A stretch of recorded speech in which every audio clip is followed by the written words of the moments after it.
Ke informasi pertama, pemirsa, penyelidikan kasus pembunuhan wanita penagih utang di Kabupaten Bekasi, Jawa Barat mengungkap kasus pembunuhan lainnya.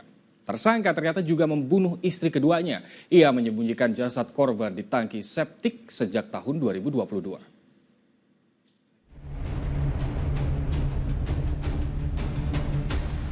Berdasarkan keterangan tersangka pembunuhan wanita penagih utang dalam penyelidikan, tim Inafis dan petugas forensik membongkar tangki septik di rumahnya di Kampung Cikoronjo, Desa Sindang Mulia, Kabupaten Bekasi, Jawa Barat. Dalam tempat pembuangan tinja itu terkubur jasad wanita lain, yakni istri kedua tersangka bernama Almaidah. Kerangka korban ditemukan utuh lengkap dengan pakaian terakhirnya. Kerangka kemudian dibawa ke Rumah Sakit Polri Kramat Jati guna dilakukan otopsi. Pria 44 tahun yang merupakan kuli bangunan itu membunuh istri keduanya pada November 2022 atau 4 tahun setelah mereka resmi menikah. Diduga korban kala itu menagih sertifikat tanah yang dipinjam tersangka untuk digadaikan ke bank. Tersangka juga mengaku membunuh korban karena cemburu, menduga istrinya punya pria idaman lain. Jadi tersangka ini memiliki dua istri.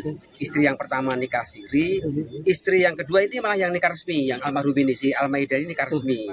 Pengakuan daripada si tersangka kan karena jengkel melihat si korban ini selingkuh. Tapi kan perlu kita dalami lagi keterangan daripada keluarga.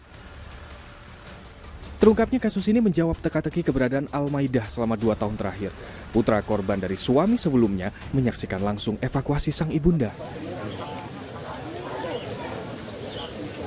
Almaidah putus kontak dengan keluarganya sejak November 2022. Anak korban sempat mendatangi rumah tersangka, namun istri pertama tersangka memberitahu bahwa korban bekerja di Karawang. Kalau nggak ada kabar. Itu di 2 tahun yang lalu. Pernah cari kemana aja? Sudah kemana aja saya. Aku ada pelaku ini juga.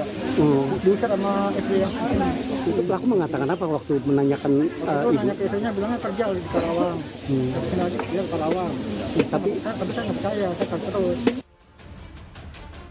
Tersangka telah menghabisi nyawa 2 perempuan di rumahnya. Pembunuhan tersebut tak terendus oleh warga sekitar lantaran rumah berada di kebun yang jauh dari tetangga. Senin 3 Februari 2025 lalu, jasad seorang wanita penagih utang ditemukan di tempat yang sama. Jenazahnya tertutup kasur dengan kondisi penuh luka memar. Korban dihabisi lantaran tersangka kesal ditagih utang 3 juta rupiah. Tim Liputan melaporkan.